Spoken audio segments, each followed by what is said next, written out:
Are the Toronto Raptors suddenly good?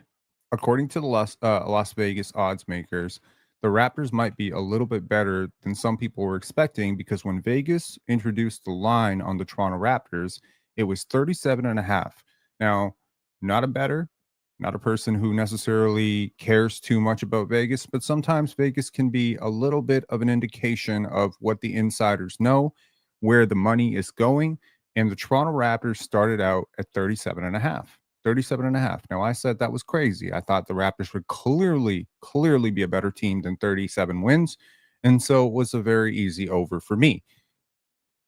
But then looked yesterday thinking, with all this Kawhi drama and stuff like that. And by the way, to anyone saying this is all because of Tyler Herro, this is before Bleacher Report's Tyler Herro injury news, in which Tyler Herro is going to miss the start of the season. So it's not Tyler Herro. The Raptors didn't make a trade. No, it's not Patrick McCaw getting traded to the Raptors 905.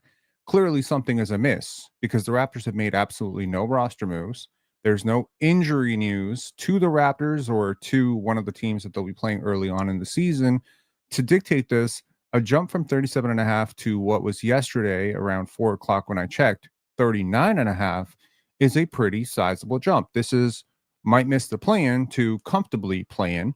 And I'm wondering why this is. And there's a few reasons that this could have happened, might have happened, and I want to break a few of those down. So just to anyone who is wondering, this is what that looks like. 39.5. That's basically saying, do you think they'll be a 40-win team or not a 40-win team?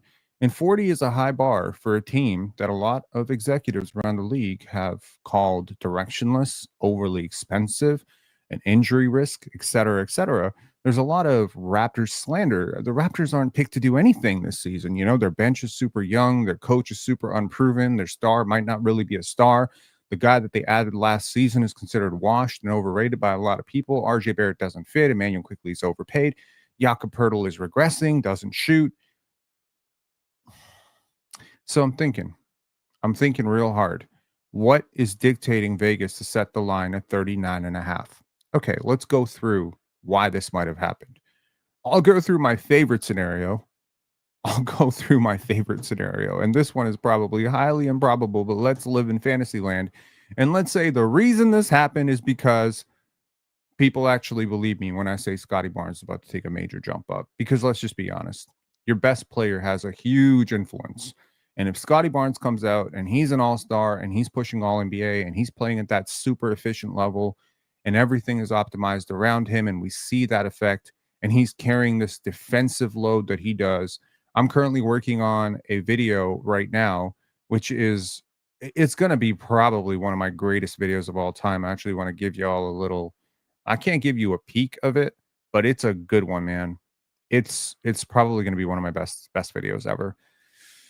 And it's basically breaking down a very interesting comparison to Scottie Barnes that I don't think I've ever heard anyone really make. And it's a 10, 11 minute video essay in which I'll show you how to build a winner around Scottie Barnes and how another team across the world right now is actually winning with a player just like Scottie Barnes as their head honcho and an MVP candidate. And it's a very interesting episode. So maybe Vegas believes that Scottie Barnes is really that dude. Maybe Vegas believes that he's that great.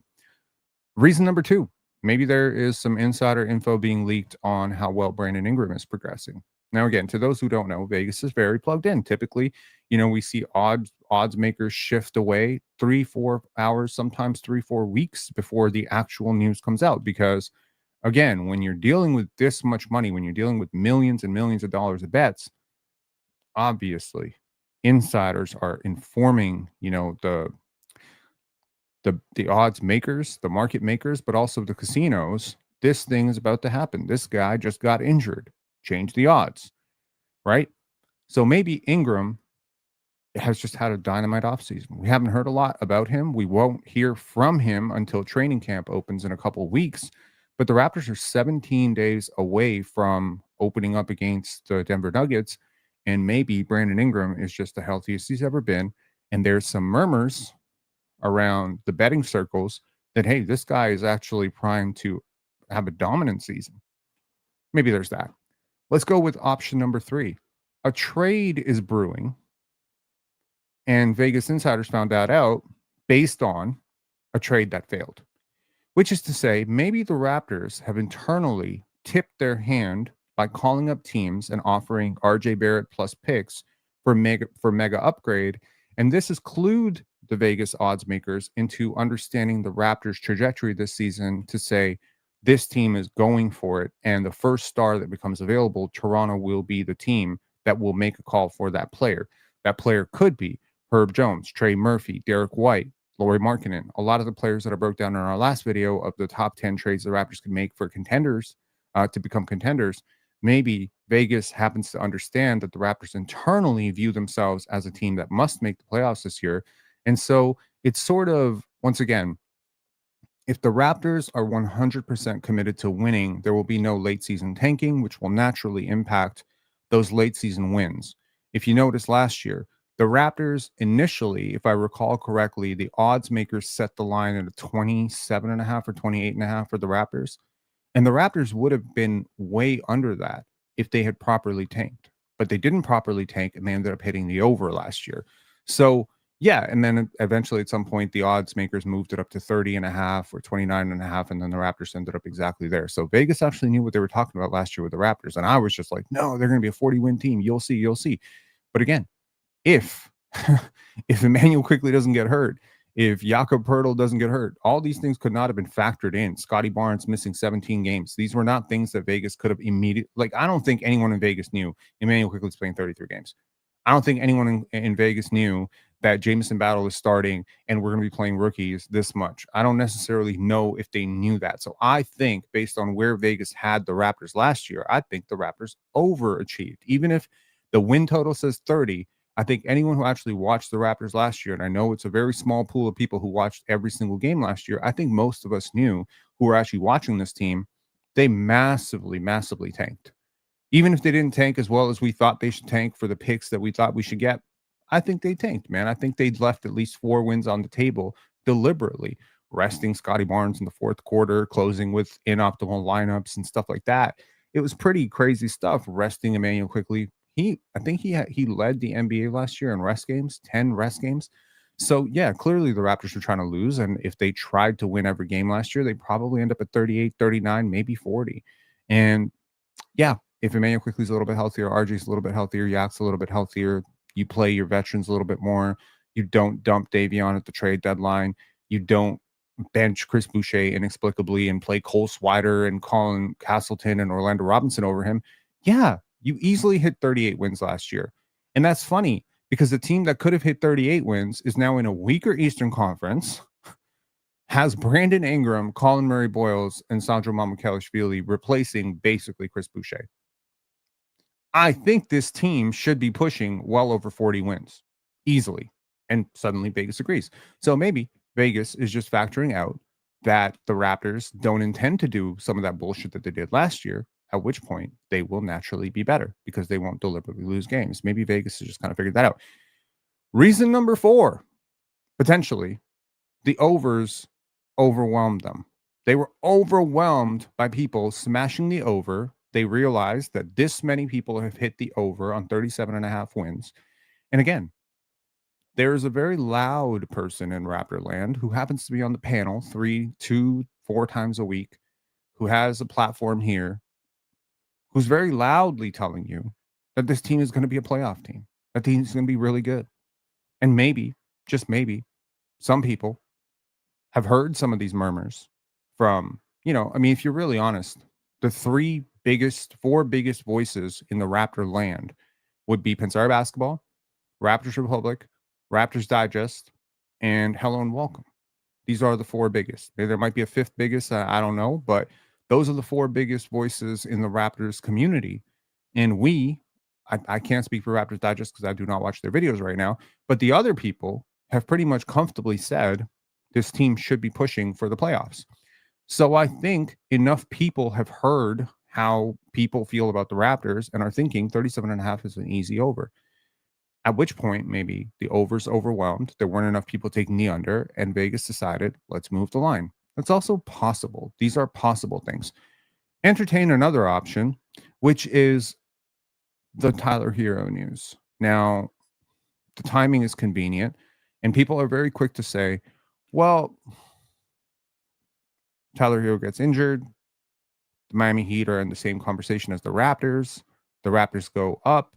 It's not just the Raptors going up. Darko Rajakovic's coach of the year odds also moved up, right? Vegan Grass saying they likely knew about Herro before it came out today. While I agree that they definitely knew about his surgery before it came out today, I do not believe if they moved this line specifically because Tyler Herro is injured to start the season, this would be a massive miscalculation. One, the Raptors and the Heat are not in the same division. They are in the same conference, but they're not in the same division. If I recall correctly, they play each other 3 times. The first meeting is late December. There's no guarantees that Herro won't be back by then. However, the second and third meetings are at the end of the season. So if Tyler Herro going down moves you up 2 wins, I don't understand that, because then everybody else should have moved up much more than the Raptors. I can't think of a team in the Eastern Conference that benefits less from Herro's injury than the Raptors, and I certainly don't see why that would move Darko Rajakovic's coach of the year options up. I don't understand this. So these are some reasons. I think that's a pretty comprehensive list of all the possible reasons. Does anyone have any other reasons? James saying Wiggins on the trade block too. But that would be a good reason for Miami's win over under to go down, not necessarily for the Raptors to go up. In fact, Miami under should be very popular right now, largely because Wiggins is potentially on the block.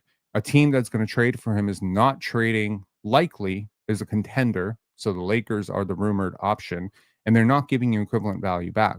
Andrew Wiggins is still a good player.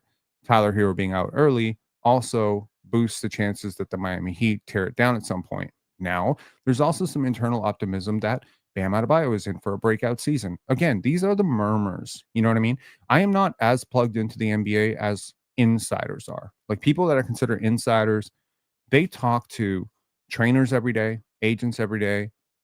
They talk all the scuttlebutt. They talk to player relatives. They talk to agencies. They talk to teams.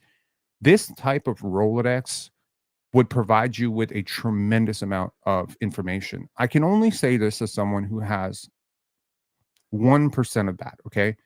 From the trainers that I talk to on a weekly basis, from the one agent that I know, a couple scouts that I know, I'm often able to pick up things that other people don't know. And it's a huge advantage that has helped this channel tremendously. Knowing Brandon Ingram was disgruntled in New Orleans before that became public knowledge, knowing the Raptors' internal locker room was dysfunctional before that became public knowledge, helps me. It helps me lean my coverage into getting you ahead of the play. That's, I think, longtime community members would say, we have often been ahead of the play. We have often known that Dennis Schroeder was not going to work out here, that Fred VanVleet was not going to re-sign. If you go back and check my reel, I have Fred VanVleet. I mean, this is not a joke. 2 days before Fred VanVleet signed with the Houston Rockets, I posted a reel of Fred VanVleet wearing a Houston Rockets jersey. This is not a joke. There's a reason the Penstradamus, rumors exist. But I'm not a psychic. I'm hearing things. I'm hearing from Houston area people saying Fred VanVleet came for a visit. So I can get an idea. Okay, that's an interest. Okay, the Harden thing, they're not interested in Harden. So if it's not Harden, then they're leaning towards Fred. That's the reason that I was able to predict that. So I think Vegas insiders are 10,000 times ahead of whatever thing that I think. Even the Luka thing. There was when Luka got traded to the Lakers 2 days before I was on the panel. I think the trade happened on Sunday, if I'm not mistaken, or whatever. 2 days before it happened, we were on the panel, and thank God this conversation came up of what would Luka ever leave the Mavericks. And I remember Swipe is saying, if he's never leaving, but if he ever leaves, it would be one place. And I immediately said the Lakers. It would be the Lakers. And Swipe said the Bulls, because of the Serbian population in Chicago. And I was like, Luka doesn't care about the Serbian population, because nothing I've ever heard about Luka through the grapevine of all the people that are around him has ever mentioned that he cared at all about that. He doesn't care about that at all. That's something Nikola Vucevic would care about. That's not something he cares about. The Lakers have always been the Luka target. And it's ironic, not only did I mention it 2 days before, Kevin O'Connor, I think, mentioned it 5, 6 months before it happened. So that's the point. There is insider information available.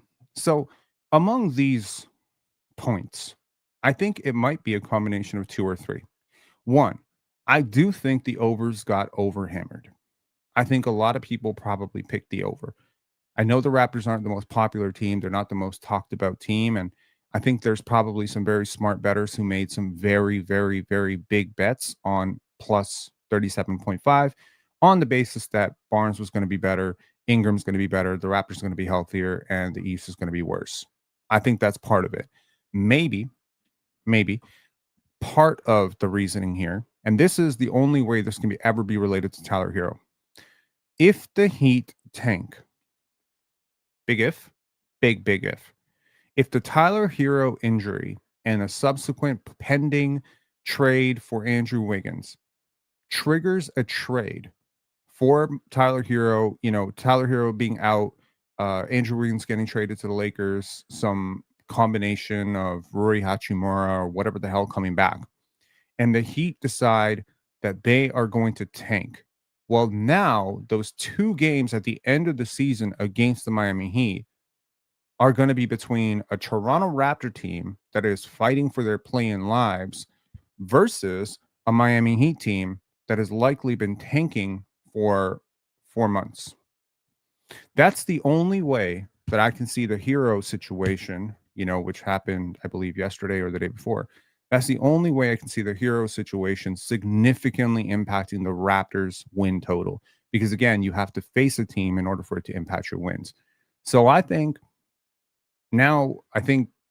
I believe when I laid out my predictions for this team, I think I said somewhere between 36 wins and 52 wins, if I recall correctly. I've said a lot of stuff about this team, but I said it was somewhere in between there. Now, obviously, 37.5, very easy over, right? If my projection for this team is they're probably going to be a 46, 47 win team, somewhere between 38 and 52. And, if they're healthy and things work and the pieces gel, it's 52. Well, then 37 is a clear. But 39.5 now gives me pause. It gives me some pause. And I'm interested to know, in the comments what you guys think of this. Is the league finally waking up to the Raptors' pending greatness? Is there a trade in the works where the league already knows that the Raptors are already exploring 1, 2, 3, 4 deals that could make them significantly better and they're just trying to get ahead of it?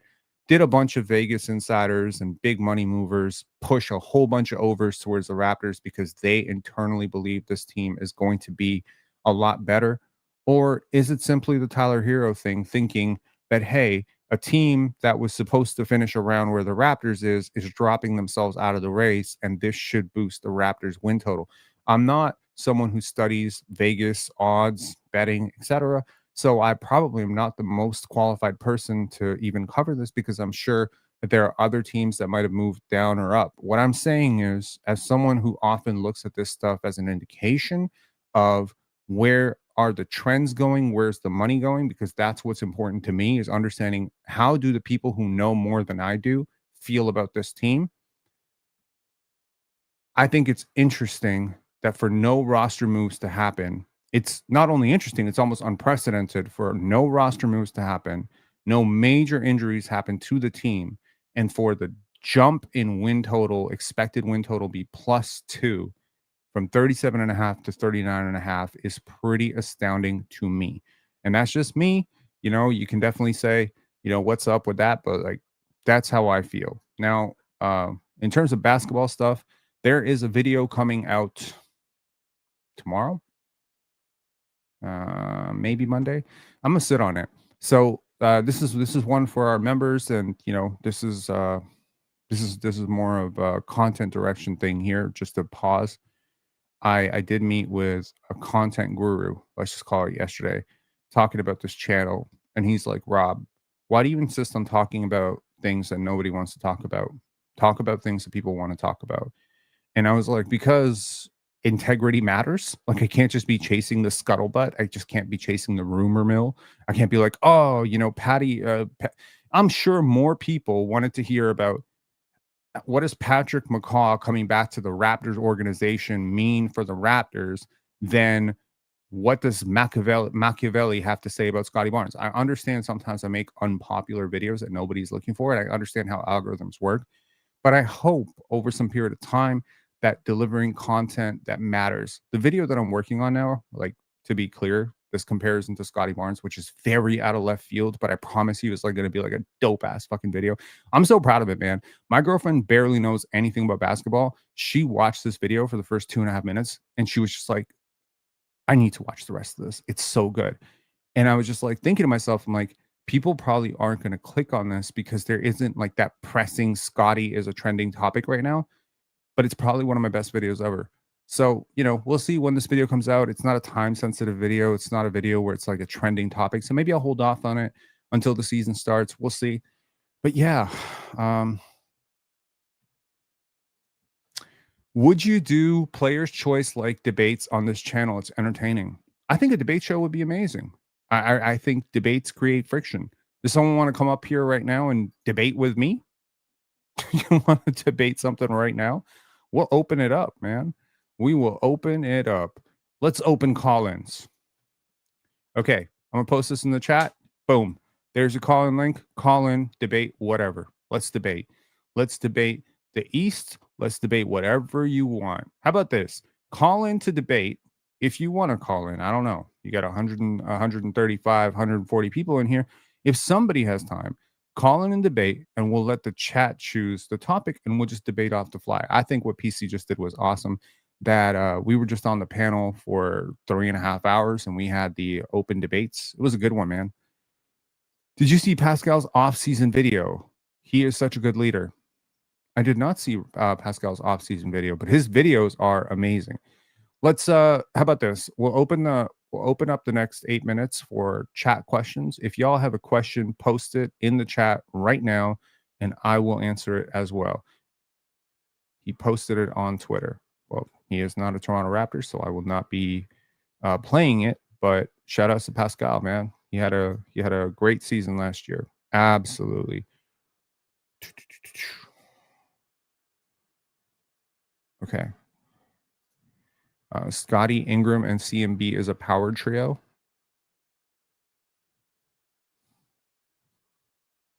That is a very interesting trio for sure. I'm actually rethinking this entire thing, man, because okay, so here's the cool thing. I've been watching the WNBA a lot, okay? And I'm not going to necessarily talk to you about WNBA, although this probably is a good time to tell you I will 100,000% be covering the tempo. That is 100% happening. I'm a big fan of female hoops. I've been a fan of female hoops ever since I watched my first Liberty game. I've been a fan for a long time. I, for one, am very excited the Toronto Raptors are getting, the Toronto is getting a WNBA team.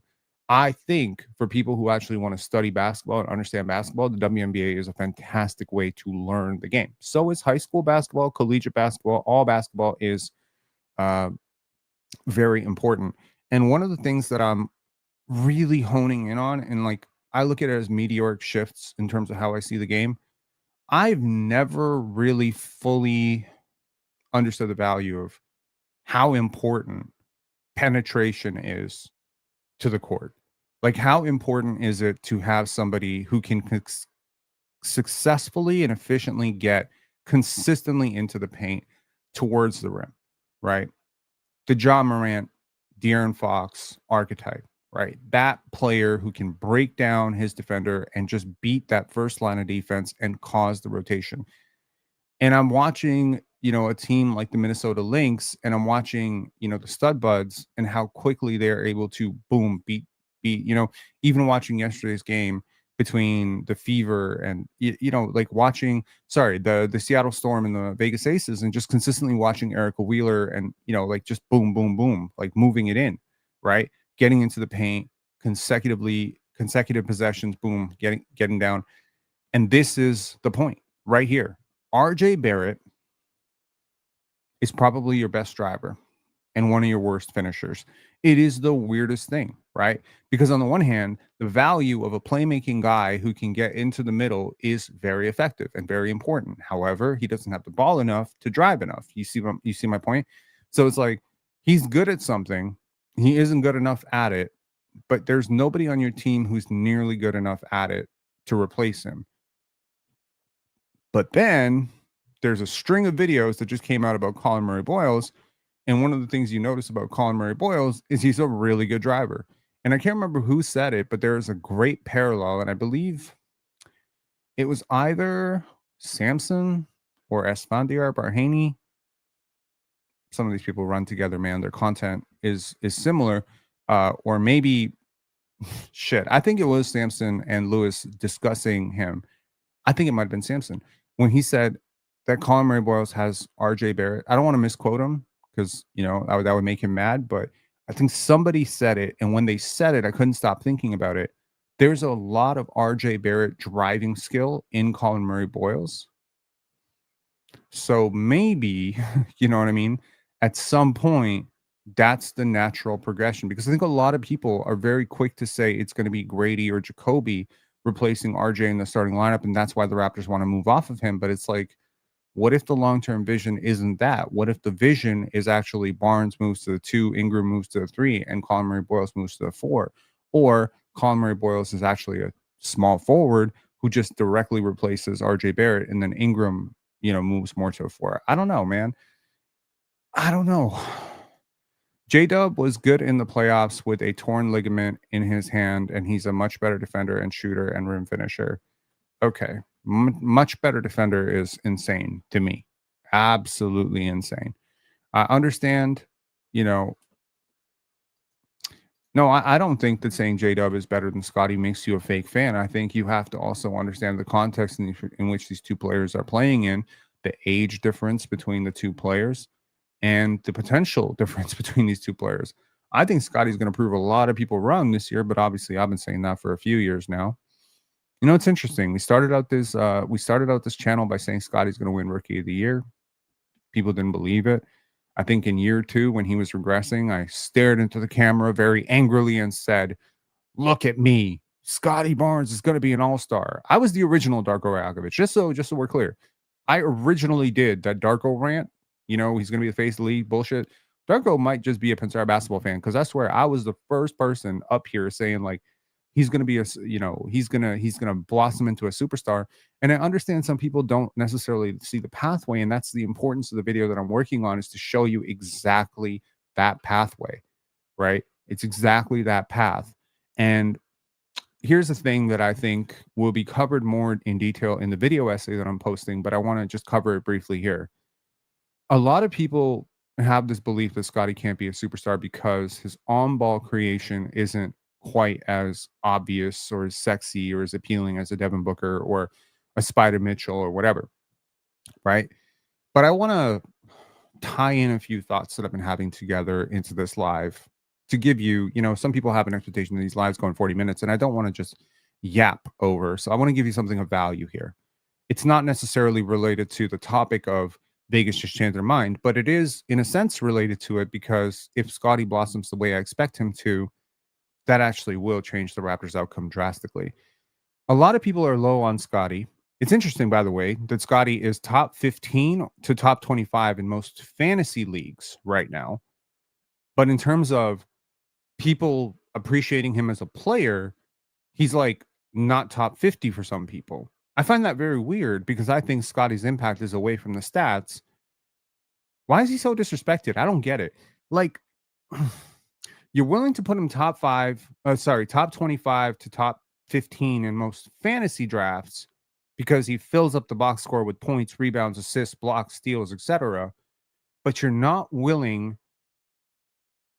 to put him in top 20 conversations, despite the fact that his value is most felt away from the basketball. And I think a lot of people who view basketball from the lens of who has the best on-ball creator wins is really ignoring how we're moving in the NBA. Jokic, Steph Curry, Kawhi Leonard. These are examples of players who do a lot of their best work and most efficient scoring away from the basketball. Go watch Kawhi Leonard play basketball. Go watch Jokic play basketball. Go watch Steph play basketball. I had this debate with Mars on playback yesterday. Like, this concept of like Steph Curry, like what is Steph Curry? What's his greatness? What is his value? I think he's completely changed what a superstar is supposed to look like because believe me, it's not his on-ball creation that's making him like so super. If you look in the WNBA, Nafisa Collier is a great example of a player who is consistently moving without the basketball. She screens, she rescreens, she cuts, and she gets baskets consistently. She gets baskets. Listening late, but I think Amateur Hour Sports has almost 20,000 subs. Okay, so there's. I think I was thinking about. I think his name is Jacob. I think I was thinking about Jacob as well. There's also a couple others. I don't listen to Amateur Hour Sports, but yes, shout outs to Jacob, Toronto guy. I think he's been covering the team since 2019, 2020, around there. But yes, he also has a lot of following. I have no idea how high he is. Shout outs to Raptor Shack, new content creator in the space, Raptors Insider. There's a ton of Raptors content creators. And I think most of us are kind of saying the same thing. This team is being slept on. This team's being underrated. And so I think a lot of people have spammed me over. Okay, so the point of a superstar who doesn't necessarily do their work on the ball, I think they can still be a star, right? They just need to find a zone in which they are effective with the basketball. Scottie has found that zone last year. He found a zone. He is a really good mid-post playmaker. He's a good mid-range scorer. He's good, decent with the mid-post pull-ups, turnarounds, that stuff. If he develops that further, that now extends into a place he can carry the basketball. But what about all the places he can be without the basketball? And that's kind of like the mental mapping of the game. There are people, legit basketball knowers who think they understand basketball, who think Cam Thomas is probably a better player to build around than Scottie Barnes, who think Zach Levine is a better player to build around than Scottie Barnes. But what you're not measuring is how quickly they read the court. The court mapping part of being a superstar is about the completion of the player. It's tying everything together. I'll give you an example to those of you who actually watched the WNBA playoffs yesterday. How many times did we see a shot clock violation where if the player who was, on the court could just compute how much time was left on the clock, they would have actually gotten a shot up. There was a situation with the Minnesota Lynx in the previous game where, Kayla McBride just lets the clock run out multiple times. And it's just like, are you seeing? You're a 3-time All-Star. How are you not seeing this? Steph Curry and Nikola Jokic are playing chess. They're setting up the floor for their entire team, right? They're setting a screen to get away from the basketball. They're faking out their defender and going the other way. This consistent deking of, let's use a hockey term, like deking out the defense when you don't even have the basketball is a new way that superstars can be used. Kawhi Leonard is like this too, actually. So it doesn't necessarily move me away from Scottie being a superstar just because you don't think he has a great first step. This is too basic a way to think about the sport. To only look at that, well, then that's the type of theory or that's the type of thinking that had people picking Monta Ellis over Steph Curry, right? Because Monta had the smoother handle or Monta had the, twitchier burst, or he was more consistently able to finish in the paint. He was healthier. Can you imagine having a debate about Monta Ellis and Steph Curry today? You can't. You need a proper system. And again, players like Jokic, players like Steph, we've seen Steph without Draymond. We've seen Steph without Clay. We've seen Steph without KD. It doesn't look that great. It doesn't look that great, man. He needs a system around him so that he can move all the pieces, and he's really just an elite leader, a reader of the game. I think Scottie is very similar, man. I think Scottie is very similar. I think, in terms of how quickly he's processing the gaps in the defense and how quickly he's processing how his movement can impact and how setting a screen or whatever, I think he needs to figure all that stuff out. Scottie setting up others through off-ball motion doesn't make him less of a star because we're watching off-ball stars win MVPs across multiple basketball sports. It's not all Luka.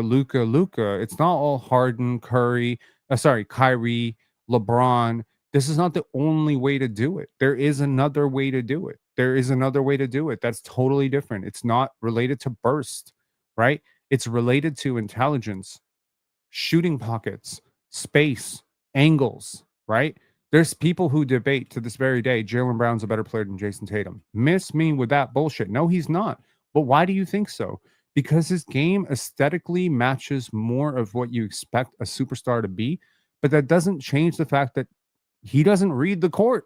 He's consistently dribbling into double teams. He doesn't map the court as well as Tatum. And then I'll finally can close on completion of a basketball player. Why do we not talk about the weaknesses? What about a player who barely has any weaknesses? What about a player who has no weak zones? Steph Curry is one of the most blemishless basketball players in terms of a total skills map that you can find. He can handle the pick and roll. He can also set a screen on a pick and roll. He can flare out to the corner. He can pull from 35, 40 feet with consistency, but he can also finish in the paint. Take any one of those things away, he's not Steph Curry anymore. If he can't shoot from 35 feet, he's not Steph Curry. We take away the three-point line, he's not Steph Curry. You take away Draymond and Iguodala and Clay, he's not Steph Curry.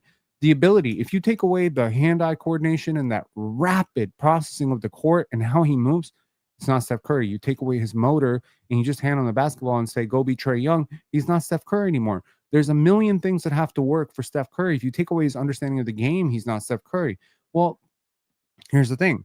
Scottie Barnes may not be the most traditional superstar at all. I get that. But I think he can become one. I definitely do. His shooting touch is underrated. I think his shooting will come along. His processing of the court is truly immense, and his physical profile allows him to do things that not even J-Dub will be able to do. You may look at J-Dub and Scottie and say J-Dub is a better ball handler right now. He's more consistent as a shooter. He's, got more, obviously had a lot more success given that he's playing with. Do you want to see what Scottie Barnes would look like with Shea and Chet? See what I mean? If you put Scottie in that context, I guarantee you the OKC Thunder win just as many championships with Scottie as they do with J-Dub. There's no chance that you are going to convince me that Scottie's quote-unquote lack of shooting is going to be that much of a hindrance when I increase the rebounding, the defense. I do think Scottie's a little bit better defender. The playmaking. I think just him being 6'8", 6'9", working with Shea in the pick and roll would be unstoppable. So yeah, and I think Scottie's younger, so he's gonna. I think he's gonna get a lot better. Kobe saying, yeah, Scottie getting worse at shooting. Disagree completely. He is not getting worse at shooting. No, absolutely not. If you look at his percentages inside the arc, if you look at the complexity of the shots, once again, this is why you need to watch games and not just rely on Basketball Reference for your basketball takes, okay? Because this is lazy analysis. Saying Scottie Barnes is getting worse as a shooter is truly wrong, in my opinion.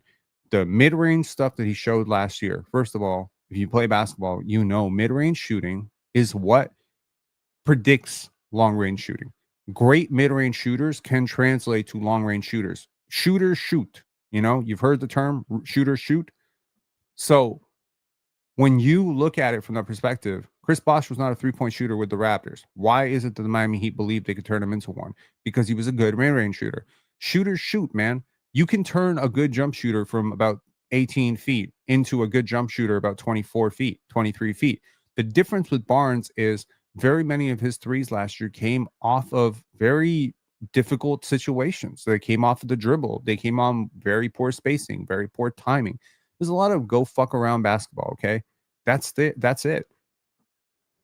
Yes, they did. From 37.5 to 39.5.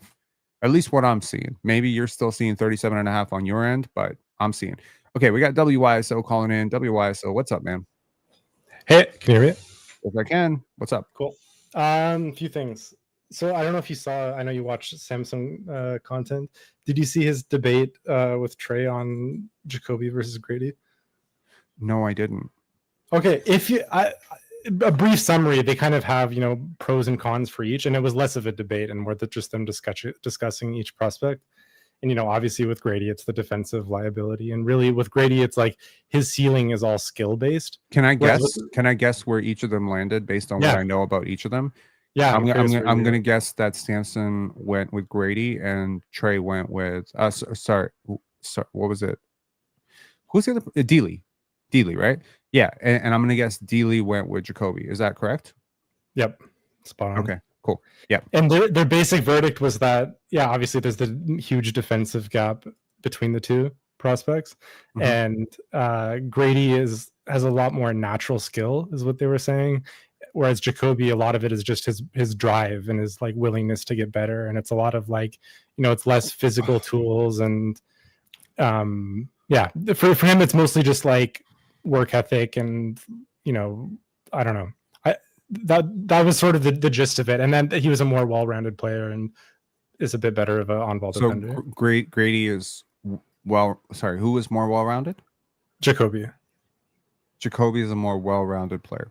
Okay, so bias aside, I prefer Jacoby. Okay, I've preferred Jacoby since last year. I do want to say I think Grady's getting slept on a lot, partially by me, but probably also by Dealey in this situation. Gradey had horrible analytics last year, so I wasn't surprised to hear from you right now that Dealey was a little bit low on him. His defense was awful, and it's a little bit weighing on my mind that the Raptors got so much better defensively when he went out. Like, he almost feels like he's getting scapegoated for a defense that he was not single-handedly tanking. A lot of people were bad, including RJ. So RJ being way better and Gradey just being out of the lineup are at least 10% of why your defense was better. I think Scottie and I think the defensive scheme was just way better in the second half. The competition got worse. There's a lot of reasons for it. You also had a lot of people who weren't rotation guys who were fighting for their lives, like AJ Lawson and Colin, Castleton and whatever. And maybe teams just were taking it lighter on the Raptors. That being said, Grady's motor is insane. He has an insane motor. Like, it may not always manifest. shooting is crazy. Yeah. Who do you prefer in this? I don't know. Like, to me, there's different. I think I'm more on the Jacoby side as well, but I also think that Gradey is getting slept on. I don't have a hard stance on this. I'm not like, Jacoby's way better. Like, Raptors shouldn't waste another second on Gradey. They should trade him immediately, like, while he still has some value. Like, I'm not like that. I still see the potential Gradey has, and I think with a little bit more, like, just like Scottie, I think Gradey was also there was a lot that was demanded on him for offensive creation and just the offensive workload last season, right, especially at around the time that he fell off. So I think it's just more of a catch and shoot guy, and just I think if that's what he focuses on, then I think the sky's the limit. You think Gradey should be a catch and shoot guy? Yeah, personally, I don't. I think his. You think like an isolation scorer? Or? Well, not necessarily. I think Gradey has a lot of advantages as a basketball player. I think one, his ability to shoot and move fluidly at that size. Like, he is a legitly huge human being. I think he's like 6'7" and a quarter, right? In shoes, probably closer to 6'8". Like, sometimes you see him standing next to Scottie and you can barely tell who's taller. So, he's a big dude. Now, he has kind of low shoulders, so maybe a lot of that is just head. But I do think for his size, he's very athletic and coordinated, and he maps the court reasonably well. Like, he's not a slow player, which is to say, I do think he's seeing things as they're happening and he's seeing them well. So his ability to sort of exploit that, the gaps in the defense, punch gaps, drive into the rim, his toughness has been admirable. I think there's been a lot of times where defensively he'll, throw his body in the way. Offensively, he'll throw himself into traffic, even though he's not strong enough to finish. I wonder if Jacoby is just a lot stronger and more athletically, closer to his prime right now. And I think they both have a long way to go, but it's just like, who do I think 15 pounds of muscle or 10 pounds of muscle is going to help more? And it's just definitely like it could help Gradey more, right? So and I think Gradey is just a more. I know Jacoby shot it better last year. I do know that, but I think especially towards the end. Yeah, I think Grady's respected much more as a shooter, though. True, he's taking harder shots, I think. But then again, I think who's a better playmaker? Everyone's expecting Jacoby to be a good playmaker. I think he's a little bit too slow on ball to make stuff happen right now. Like, he tries to get step backs, he tries to get around people, and I think it's like his handle just isn't quite there to be able to do that at a high level yet. But people, I don't know, for some reason, I keep on hearing this discourse that everyone's expecting Jacoby to be a better isolation player. A better And isolation. I haven't heard that about Gradey. I haven't heard the same discourse about Gradey. Would Ochai get any love in this debate at all? To me, he's purely catch and shoot. Like, I don't know. I don't see much on the offensive side from Ochai besides corner threes. That's me as more of a casual viewer. Like, I'm curious what your take on him in this conversation is. Defensively, Ochai, how do you compare him defensively to Jacoby? Because I know they're both highly touted for their defense. well, I wouldn't like. I think I can list off at least 35 to 40 wing defenders who don't start, who are on par or better than both of them right now. So that's to start. I don't think either is a defensive specialist right now. I have a lot of respect for Jacoby just because I think he's the most well balanced of, like, he doesn't have as many weaknesses. He doesn't have a glaring weakness. Obviously, he attacks the rim. Does he finish as well as I would like? No, but he'll get better. He's a really good shooter. He has some mid-range chops. He's got a handle. It's not the most efficient handle, not the most dynamic handle, but there's some wiggle room there. He's a good athlete. He's not a great athlete, though. I think people give Jacoby a little bit too much credit as an athlete sometimes. He's functional. He moves, but he's not as explosive as you think he ought to be. Like, I remember watching him in the G League, and I threw out a comparison to Latrell Sprewell, and then I sort of sat on it, and I'm like, Latrell is so much better as a vertical athlete. Just comparing their drive. So I think, yeah, it's really difficult between Jacoby and Gradey. I give the edge to Jacoby, but I have to acknowledge biases here. I have to acknowledge biases. I was higher on Jacoby in the draft. I know Jacoby's trainer. I'm more impressed with Jacoby's rookie season. Jacoby finished stronger. Gradey finished weak. Both, Gradey started his rookie season horribly, right? Then he had a decent stretch, right? Let's just be honest. Gradey had a really decent 2024. To put it very simply, he closed the season well. He started this season out well, and then he got hurt. So out of sight, out of mind, who's been better for the last 6 months? Well, one of them hasn't played in the last 6 months. You know what I mean? So there's a recency bias too, where Jacoby was the shiny new toy. He was the rookie. He exceeded expectations. Gradey has the weight of also being compared to lottery picks because he was a lottery pick, whereas Jacoby sort of snuck up on some people as a 19th overall pick. I think they're both very valuable. I think so. The video that I was making, which I've devoted a lot of time to over the last couple of days, I was using another player that I won't tip my hand to what player, but here's a little, let's call it a preview into the screen. So this is the screen of that video. Pretty obvious what I'm comparing to. And I wonder. Yeah, you wonder. And so I used that player as a basis for how to construct a championship roster around Scottie. And what I came to the conclusion was Gradey and Jacoby fit. Colin Murray-Boyles fits. Sandro fits. That was going to be my other question. That second thing you touched on, the whole discourse around Scottie, CMB, Mogbo, like how much overlap is there really? Do you think that those three can play in tandem? Probably not all three on the same lineup, but Scottie, CMB, Mogbo. Yeah, because they're all defensive fours who struggle to shoot to some capacity. Like, it's more of like a general discourse I see, but okay. So imagine trying to score on that trio. Yeah, nightmare. If we put, especially for wings. Okay, let's build a lineup with those three. I could see it working. It's gonna be tough, and you definitely cannot have another non-shooter on the court, which means Jamal Shed cannot be on the court unless he's shooting 40%. It would be like IQ and Sandro or something, right? Okay, yes. So let's build that out. Emmanuel Quickly, Brandon Ingram, Scottie Barnes, Sandro Mamukelashvili. No, wait. We got no Sandro. So we put Scottie at the 5 in this situation. Ingram at the 3. Okay, Mogbo at the 4. CMB at the 3. No, CMB at the 5. Scottie at the 3. Mogbo at the 4. Ingram at the 2. IQ at the 1. Wouldn't you put Scottie at the 3, CMB at the 4, and Mogbo at the 5?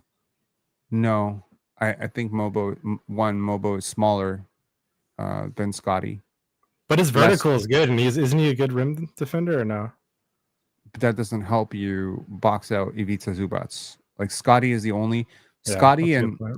like between the three of them, if I had to rank strength right now, Scottie's the strongest player of the three. So Scottie has the best chance actually guarding a 5. Like we've seen him guard Jokic, Giannis, Embiid, and do a really good job. We've seen him guard 100%. Anthony Yeah. Davis and do a great job. So I don't think Jonathan Mogbo stands a chance because again, unless JMO is like 15 pounds heavier, he's just not, he can't guard 5s right now. That's a problem, right? So when people want to draw the Kevon Looney comparison, go look at Kevon Looney. He might be 265, 270. Mogbo probably has a better shot at guarding guards than anybody on Oh, really? Interesting. well, he's just so great at it. Like his hips are so switchy. Like he is so quick on his feet. He's Like, fast laterally too. he is the fastest laterally of the 3. But when Yeah. it comes down to the most complete defender, it's probably Barnes, then CMB, then Mogbo. Either way, the 3 of them together is an interesting lineup. I wonder, from a spacing perspective, I understand the value of having Ingram on the court. I wonder if Mamu or Jacoby on the court might offer a little bit more defensively to, complete this defensive masterclass unit that you're trying to build with these 3, or if you want to supplement a little bit of offense in that situation, or maybe this is the perfect lineup to run Gradey at the 2, because you have so much defense to insulate him and IQ, and you just got all this gap help, and you could be super fast, right? I think this lineup is going to function on speed offensively. They're going to run and transition off turnovers. They're probably going to blitz passing lanes, be very handsy, solid rim protection between Scottie and CMB and Mogbo, kind of gapping all helping, switching. Like this is very OKC like stuff, right? I just don't think I want to put Ingram in there to be speed. Like I think Jacoby might be better for that. Ochai might even be better for that. And now, you have sufficient spacing, and yeah, Scottie's gonna have to be on the perimeter for this one. Mogbo and CMB are going to be willing shooters. Neither is going to be very respected as a shooter, but that's why you have the defense. So that's an interesting lineup, and it's part of why I said the Raptors have the optionality to go to so many funky lineups this year, because they really do. Like they can do so many interesting things with this team, and it should be a good thing because like how many teams are used to scoring on 3 players like that on the same court at the same time?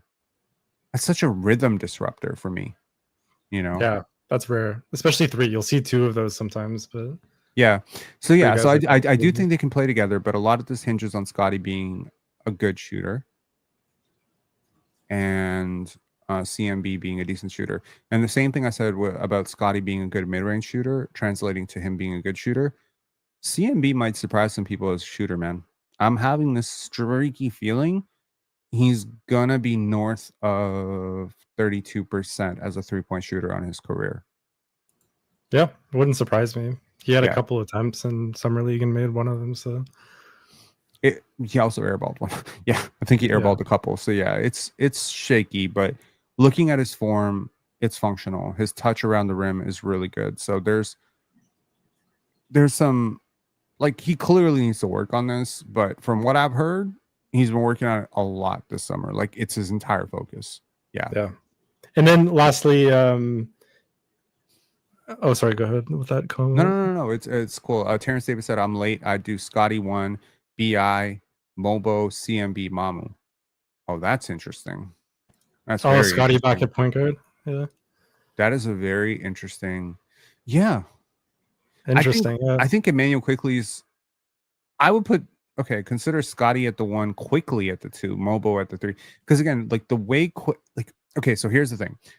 One of the things that I've been very, very annoyed by throughout my life is undersized guards. It's my biggest bias, actually. My biggest bias. If you've noticed, the players that I've railed against on this channel, Fred VanVleet, Dennis Schroeder, Davion Mitchell, like these are like the 3 players. They're positionally small for their size. I don't like players who are positionally small for their size. It wasn't until I really started studying the WNBA that I started to see the value of a small player. You know, it's the weirdest thing because they got like a whole bunch of 5'6", 5'8" point guards that are doing great stuff. And even if, okay, like 6 foot is probably the wrong place to go if an NBA guard is considered here, 6'2" is perfectly fine. Emmanuel Quickly being 6'3" is not necessarily a disadvantage. Yeah, I Right. mean, when you look at Cleveland, like they're able to run two small guards pretty efficiently. So Right. But the long arms helps and all the yeah, defensive, but it's not even that. It's the diversity of the roster, right? If you look at Cleveland's roster, if we consider Darius Garland, Donovan Mitchell, I'll only ask you one question about this. Darius Garland, Donovan Mitchell, let's put in Karis LeVert because he was there for most of the season. okay. Evan Mobley, Jared Allen. Okay. Now, the question that I have for you is how many defenders can guard 3 of those players? From the Raptors Like or in the on an league? average team, this is a very convoluted and complicated question, but it's deeper into basketball. How many players in the league, what percentage of players do you believe can guard at least 3 of those players? Which is to say, they can guard 3 of Jared Allen plus Evan Mobley plus Donovan Mitchell, or 3 of Jared Allen, Evan Mobley plus Darius Garland, or Darius Garland, Donovan Mitchell plus Karis LeVert. I don't know, like 5% or less. Exactly. Super small percentage. Yeah. Exactly. And that's why it works. Now, completely opposite is how many teams do you believe, how many players, what percentage of players do you believe can guard this following lineup, right? Scottie Barnes, Brandon Ingram, Jonathan Mogbo, uh, Colin Murray Boyles, and Sandra Mamukelashvili. What percentage of players Can guard at least 3 players from that group. Probably still a small percentage, but probably more like 10 or something. I think it might be more like 20. Yeah. Most big wings further. and most fleet-footed bigs can guard that. And I don't mean guard like stop. I mean guard like be okay. Okay guarding. Because CMB plus Jonathan Mogbo are not an offensive threat. So you just need to pick the third player. And in this case, it's probably going to be Sandro. It might be closer to 40% of the league, bro. 40% Yeah. of the league can successfully guard 3 of those players. The reason that I say that is because watching the WNBA, I look at a team like the Minnesota Lynx and I look at those 2 little guards that they have, the stud buds. I don't know if you watch the WNBA, but they have these 2 little guards, 5'8". One comes off the bench. They're very different players. They have different strengths. Natisha Heiderman, is one of them. She comes off the bench. And then I look at players like they have Alana Smith, who is like their trunk of a center from Australia. And they've got this big burly forward, 6'1" if he's a Collier. And I'm just like, nobody can guard 3 of these players. It's what I'm noticing about this team. That's why they're so hard to stop. Nobody can guard 3 of these players. And I look at even like most successful NBA teams, there's a lot of diversity here. So when the Raptors ran out 6'9", division 6'9", everyone's going to be 6'9". I think it becomes a little predictable. So even if you tell yourself, okay, the lineup is valuable because we'll just put our biggest player on their smallest player and we'll have an advantage every single time. I think these big players become too easy to stop because there's no advantage on the screen. When I set a screen, like if CMB sets a screen on Scottie's man, you can switch it because the same person who's guarding one is optimal for the other. They're not that different. You need difference. And so that's why a player like a John Morant or De'Aaron Fox becomes the cheat code because now the equation on who can guard 3 players changes. Because first of all, the number of people who can guard a superstar is already really small. The number of players who can guard, and that's why the big 3 thing is so special, right? Like teams with the big 3, why is everyone going? Because you never want to have a large majority of the other team being able to guard 3 players on your team at any given time, right? So, like, if you have 3 great players, I think your other 2 players don't have to be that great at all. And so, like in this scenario, like let's say CMB's mid range and driving and like close range touch is like elite, or like top 20th percentile. Like, does that change the equation? Like you've got BI, him, IQ, like it changes it massively, and I'll tell you why. One, CMB is already an extremely difficult player to stop. His low center of gravity, his extremely, compact, although very unevolved handle, but he doesn't lose it off the dribble very often. I have no idea Right. how all of this is going to translate to the league because he's not the vertical athlete that Scottie is. So I don't know if maybe more length is going to bother him more than it bothered Scottie. But he was definitely the best player in the SEC last year. And the SEC features a lot of teams which run double big lineups. So it's not like he's not comfortable going up against length. He's very comfortable going up against length. But his low center of gravity means he's already a very difficult player to stop.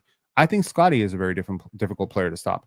I think Brandon Ingram is a very difficult player to stop. I think RJ is a very difficult player to stop. I think Yak is a very difficult player to stop. And I think Emmanuel Quickley is a very difficult player to stop.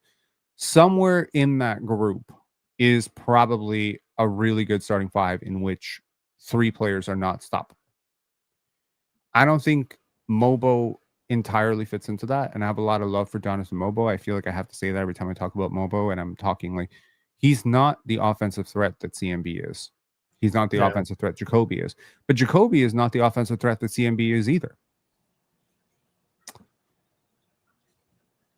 He's like, how do I put this? I feel like I'm flustered because I'm trying to say a lot, but it's a good thing that I'm trying to say here. It's like it's a very valid, deep point.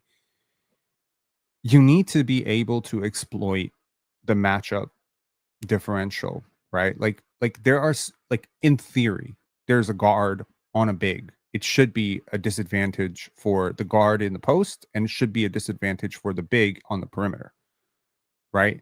But if the guard has no way to bring the big out to the perimeter because he can't shoot, i.e. Jamal Shed, then it doesn't matter. The advantage goes away. If the big has no ability to capably dribble into the paint and then punish the guard or finish a post up because they're super turnover prone or punish the double, then the advantage is very easy to take away. The reason a player like Kevin Durant is so difficult to stop is because he's a nightmare everywhere, right? The reason Devin Booker is so hard to stop is he's a nightmare everywhere. He's actually able to milk the disadvantages, and then when he draws a successful double, he's able to pass out of the advantage. So the question becomes is like, where is RJ Barrett a panic attack? Where is Scottie Barnes a panic attack for the defense? Where is Emmanuel Quickley a panic attack? Where is Ingram a panic attack? Where is Yak a panic attack? And if you can successfully answer that question with multiple answers, then you probably have the basis of a pretty good offense. So Scottie can be a nightmare from the mid post and the low post, even if he's not a nightmare at the 3. If IQ can be a nightmare above the break, in the corner, and in the paint, but even though he's not a great mid-range shooter, it won't matter as much because he can drive. If Ingram is a nightmare on all 3 levels, if Yak is a nightmare at the paint, and RJ can be at least a solid catch and shoot shooter and a good driver, better finisher inside, it doesn't matter that IQ and RJ aren't great mid-range scorers because your answer is simply put, you have multiple zones that all these players can be, and now you just shuffle the deck. Now your offense is just, and that works really well in Darko's system. It does. And one thing that's funny too, you mentioned IQ's mid-range. I actually really find his floater to be quite valuable and efficient too. I don't know if you'd consider that. It's a 10% drop. He's dropped 10% since New York. Is it really that low? Mm-hmm. Watching the games, it seems like way more, but I didn't look at the percentage. Yeah. And Raptors Enjoy saying, you think Quickley is good at defense. I don't think he's a good defender, but I don't think he's a bad defender. And I think if you think he's a bad defender, I would probably argue you're probably over-focused on one part of defense and totally neglecting other parts of the defense. Like, it's so weird to me because I've been watching basketball since I was like 7 years old, 8 years old, maybe younger. I mean, honestly, I attended my first game before that. And it's just over the last couple of months that I feel like I'm changing how I feel about the game. I'm changing how I see the game completely. A lot of it is just like, and it's affecting how I feel about the players that I'm watching. Like clearly, I'm having a different understanding of the game. So it completely changes how I see Gradey and CMB and all these players, and completely how I very vehemently am against this idea of all players being 6'9". No, you need players who are diverse. Like Jakob Poeltl is not considered a great offensive player for most people, but he has a ton of offensive skills, tons. He's able to successfully exploit the double team, which a lot of bigs can't do. He's great at finishing in the paint, which a lot of bigs don't do. He is great away from the basketball, which again, a lot of bigs don't do. He is extremely efficient from inside 14 feet, whereas most bigs are only efficient within 5 feet, apart from the ones who stretch the floor.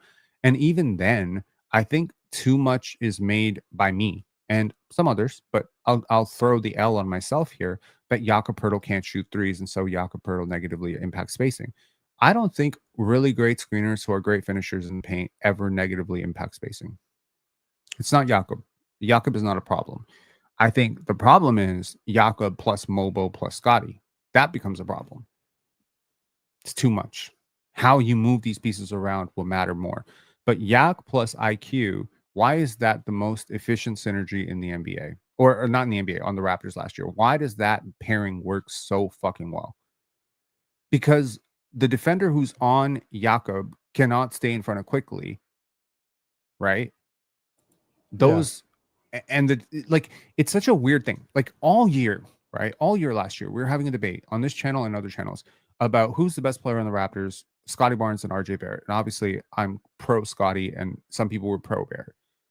In all of this, the the real answer is probably neither. They're the Quickly. It's Quickly and Yak who are the most complete basketball players offensively, which is why their synergy in the pick and roll works better. It's like if you want to consider Barrett downhill with Yak, his completion as a basketball player is more than Barnes. Simply put, until you tilt it towards, okay, well, let's start the offense with Barnes in the post, and now, we're playmaking through that, and now we're moving towards that. But a Scottie Yak pick and roll doesn't move the defense like an Emmanuel Quickly Yak pick and roll, because the defender who's on Scottie can just give up the switch. And now the big backs up in a way they can't with Quickly. It's really simple. So while, yeah, in isolation, if you're starting a team, you pick you take Barnes over Yak and Quickly. When you pair Barnes with Yak, you take Quickly over Barnes. And since the roster construction dictates individual roster value, there's a reason why the Quickly Jakob pick and roll is probably the Raptors' most efficient offensive option. And RJ Barrett drive is more efficient than a Scottie Barnes pull up. Why? Like, simply put, Scottie isn't good enough at pull ups, and he cannot successfully right now with his dribble and his shooting ability beyond the arc. It's not efficient enough to punish the defenses. Now, this entire thing changes if Scottie can become like a 40% 3-point shooter. Whole thing changes. Because Is now anything immediately changed by BI's contribution? 100% everything is completely changed by BI. Scottie's going to be able to cut now. It just opens the floor up a lot more for Scottie. Is this the same kind of efficient duo that IQ and Poeltl are? Do you think? Yes, but for I know they're not going to be. Yeah, they're not going to be running pick and rolls together. But how often last year did you see the other team's best wing defender on Scottie Barnes? Very often, right? Frequently.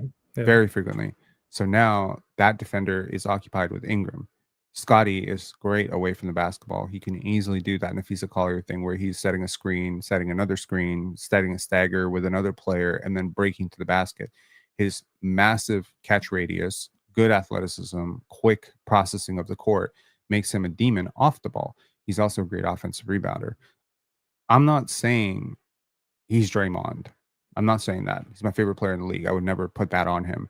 But he has the ability to score 25 points per game without ever dominating a possession ever. And that has to be valuable. In games which are often decided by, a 120, 118 score. Yeah, the ability to contribute 25 points to that eventual end has to make you a star, right? Now, his ability to now take that value and add a little bit of on-ball primacy to it, which is to say navigate the pick and roll with an increased handle, punish defenses on the catch and shoot, punish defenses a little bit on the pull-up, I feel like he has a pathway to like a 27 point per game season at some point. He can do it for sure. Yeah, the Yeah. Ingram Scottie thing is just like Ingram is just such a hyper efficient playmaker. Like people don't give him enough credit, and Barnes is so great moving without the basketball that. And the opposite can also be true. Ingram spaces the floor for Barnes and takes attention away from Barnes. It's just not as easy to double Scottie when Ingram's on the court. So I think they help each other so much. I think they have a chance to make each other way better. Yeah, to me, that combo of like a healthy IQ and Pirtle plus Scottie BI, like those sort of two duos working in tandem next season is going to be a game changer. I think it's going to be completely different than anything we saw the last couple of years. A lot of people have made a point of, you know, too many people in the same space, right? Like that mid post nail area, and like, okay, well, Yak plus Scottie plus BI all need that same space. RJ isn't the greatest shooter. Quickly loves the floater. Is everyone going to the exact same place, which is pretty much 14 feet and in? And I just don't think that that's the case. And I think that you don't trade for BI and then put him in the same space as Scottie and Yak. I just don't think that that would be the case. I think one, players don't play 48 minutes. So now you have 4 capable options to lead your second unit, which is just not something the Raptors had last year. They sometimes didn't have 1. Now you have 4. Yeah. You could easily, like, imagine. I think Jakob maybe being underrated in this conversation too. Easily, I could put Jakob with the second unit as well. I could put Yak, Gradey, Jacoby, CMB, Shed, or maybe you replace CMB with Ochai, and now we're running the offense through Yak like he's Domas, man. He's nowhere near the passer that Yoke and Domas are, but you know, against second unit bigs, I think he can do a little bit of work with Jamal Shed in the pick and roll. There is a way to get decent offense out of this with Jacoby, Ochai, and Gradey on the perimeter, moving around and, you know, their shuffle deck, you know, formation, with Jamal Shed's ability to play in the pick and roll, read coverages well, even his inability to shoot, push in transition, and then there's defensive upside on this unit with Yak. And the same thing that you're doing with Yak here, you could easily do flop the pieces, maybe Sandro goes to the 5, and then maybe Barnes at the 3 in place of Ochai. You can do something similar. RJ, same thing. Move quickly to the bench, same thing. Maybe not to that extent, but I think you've got at least 3 players and maybe 5 players who can lead a bench unit very, very well. So I don't know, man. Like I have a lot of, I can't wait for the season, man. It's like 17 days. This is gonna be the longest 17 days of my life. Like I just feel like I'm waiting. My God, every day I'm doing this countdown on X. I'm very excited for this team, man. Yeah, me too, man. Yeah, appreciate the commentary. Okay, and thanks for becoming a member. Appreciate you, man. Yep. Cheers. Yep. Cheers. Okay. Thank you to WYSO. Thank you to all of our channel members. Those of you who didn't hear, we did hit our goal on September 16th. And hopefully this video has been interesting. It's been an opportunity to talk about a lot of stuff. It's also been an opportunity to tease this video. Man, I hope y'all watch this. I realize that the topic isn't trending. I realize it's not like Steve Ballmer breaks his, aspiration. I understand there's not a trendy thing, but, you know, yesterday talking to that content guru about the back end of YouTube and how the algorithm favors, you know, he said this thing that really stuck out to me. He said, if you make a great video that nobody's looking for, it will not do well. That hurt my heart, man. That hurt my heart. Nobody's looking for Jungian philosophy on Scottie Barnes. Nobody's looking for Machiavelli explains Scottie Barnes. Nobody is looking for, you know, why Scottie Barnes is like this player. But I hope the people who watch the video get a lot out of it. I'm certainly putting a lot into it. Maybe nobody's looking right now. I'm working on this video, the top 50 Raptor peaks of all time. Maybe that video has a chance if I really put some work into it to blow up. But it's like, is that a trending topic right now? And what the hell do I become as a content creator if everything I do is based on the algorithm of what's trending? I know a lot of content creators like this. No disrespect to y'all, But y'all basically go on Raptors Reddit, figure out what the most dominant conversation is that day. Now I got like what? To get 8,000, 10,000 views on a video, I got to make a fucking video essay about Olivier Sarr. I don't want to make a video essay on Olivier Sarr. I don't want to make a video essay on why Patrick Williams coming back to the Raptors 905 is substantial. It's not substantial. I really don't want to be that type of content creator. And because I don't want to be, I never will be. And I want to thank our community for supporting these videos, even though they're not trending, even though they're not trending videos, even though they're not, that type. I did flag a particular comment that I wanted to talk about. Pen, what ex-Raptor player do you miss the most? There's a lot of good answers for this one, man. Miss Kyle Lowry. Kyle Lowry. I think it's an easy answer, to be honest. It ain't DeMar. It ain't JV. It sure the hell ain't T. Ross. Can I include players who are retired, like, Marc Gasol and Serge Ibaka? Certainly. A lot of these names are going to come up in our top 50 Raptor peaks of all time video. But yeah, it's got to be Kyle. I kind of wish Kyle was in the place of Garrett Temple right now. And it's like, shout outs to Kyle, bro. Like, why don't you be in the same place that Garrett Temple's in? Why is Kyle Lowry not on the Raptors? That's what I would love to know. Why is he taking 1-year deals to be with Philly? Like, I understand Philly is home and all that stuff, and he's home, but it's like Toronto's home too, bro. You getting statue outside. Like, I think he could do so much for our team right now. I think he could do so much for Jamal Shed, so much for Scottie Barnes, so much for fan interest.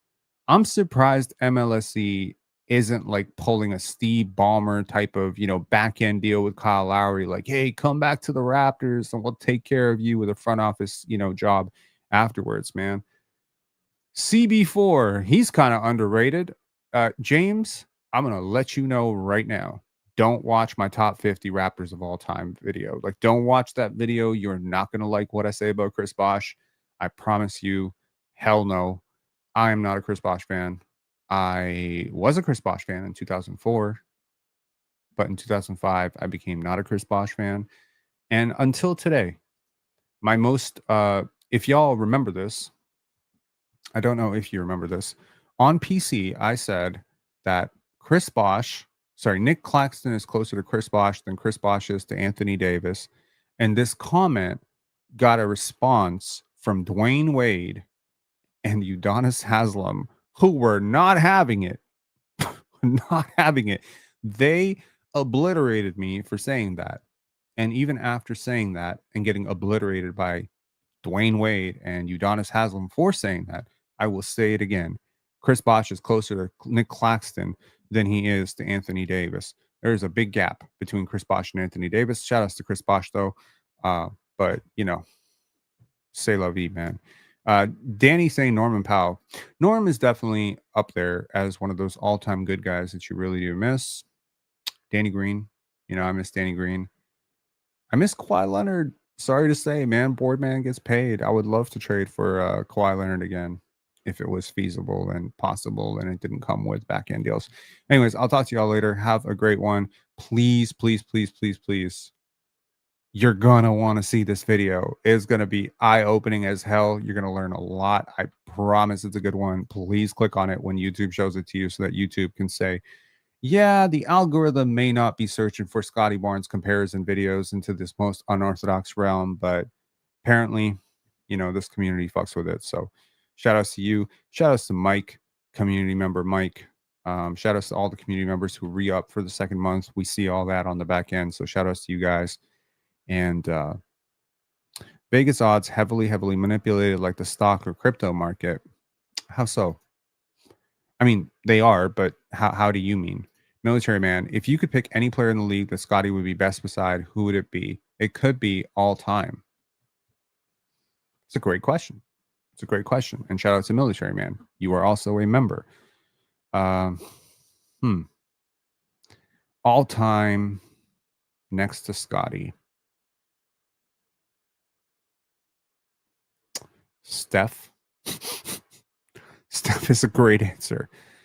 Steph, Kobe are both good answers. Michael is a great answer. But if we're moving away from like the absolute like creme de la creme of players and we're moving more into the more underrated players, I think,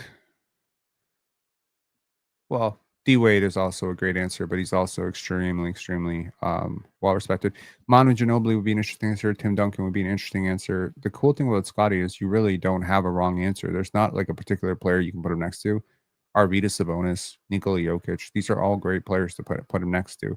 In terms of around the league today, I really like the pairing with Derek White. It's not the best person in the world I can put him next to, but it's the one player. Derek White, Zach LaVine, Lauri Markkanen are players where I'm like, yeah, that would be great next to Scottie.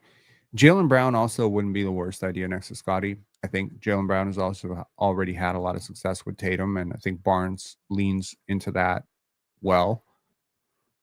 I think Mike Bibby, in terms of underrated players in NBA history, would be a great Allen Iverson. Very interesting player to play with Scottie Barnes. Scottie's super unselfish. Iverson likes to shoot. Iverson penetrates a lot. Barnes likes to board. I think that could be very interesting. Rasheed Wallace, Allen Houston, Latrell Sprewell, Reggie Miller. Okay, I got it. I know the answer. And the answer is Ray Allen. Ray Allen's my answer. That's the answer. Ray Allen. That's my pick. All right, I'll talk to y'all later. Please like this video, subscribe if you haven't already, and be on the lookout for this video. Be on the lookout for the top 50 seasons of all time. And I know I said I'll do it. I'll do an Eastern Conference, Western Conference preview at some point this week. It ain't going to be this week. It's going to be next week. We're moving very close to the season, and I think a season preview is a little premature. 17 days, 20 days before, and I already did the Raptors season preview. So it's too close to the Raptors season preview to be doing a total East and West preview. So let's wait until we're a little bit closer to training camp to do the East and West preview. But the top 50 Raptors seasons of all time, plus this video where I break down the perfect Scottie Barnes comparison, a 99% match, and break it down for you. These videos are going to be coming your way very soon over the next 3 days. Be on the lookout for them. Definitely watch them. If you are subscribed and you don't have notifications on, turn on notifications. It'll help. And if you are subscribed with notifications and are looking to take your, your contributions to this channel or your engagement with this channel to a completely new level, consider becoming a member. Kihan Baria saying, do the Raptors, do the memberships auto renew or you got to re up each month? My memberships auto renew. I don't know how you set it up. They should auto renew, but why don't you go check your memberships payment, and then it should say your next payment is due, etc. It should be auto. There is a person, if you were gifted a membership, however, by Pepperjack, you will not auto renew because you were not paying for it. Pepperjack is paying for it. So the gifted memberships don't auto renew. Your membership should auto renew, but if you have some sort of setting off, don't miss out on it.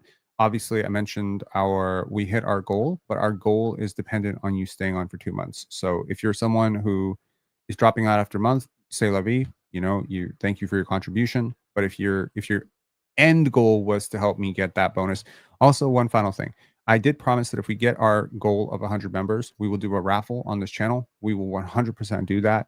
On our next live, we will do a raffle with all the names of the existing members, and we will raffle off one copy of NBA 2K plus 2 to 4 coasters. We'll see how many we get off, and then I'm going to need whoever wins that to email me so that I can ship these things out to you. Shout outs to you, man. I'll talk to y'all later. Have a great one. Peace.